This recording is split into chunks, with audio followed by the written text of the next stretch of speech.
Coated current price வந்து 176 ரூபா இருக்குது. மார்க்கெட் கேபிட்டல் வந்து 23,000 கோடி. இவங்க வந்து electricity business Kolkata based company. Return on equity வந்து 12.1% இருக்குது.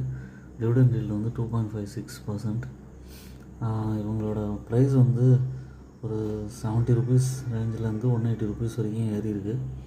இப்பயும் கூட நீங்கள் கன்சிடர் பண்ணலாம். லாங் டைமில் நல்ல டிவிடெண்ட் கொடுக்கும். அதோட ப்ளஸ் பாயிண்ட் வந்து ஹெல்த்தி டிவிடெண்ட் பே அவுட் 44.1%. அதுக்கப்புறம் குவார்ட்டர்லி ரிசல்ட்ஸ் வந்து 3,200 கோடியிலேருந்து 4,800 கோடி வரைக்கும் போயிருக்கு. ஆப்ரேட்டிங் ப்ராஃபிட் கொஞ்சம் குறைஞ்சிருக்கு.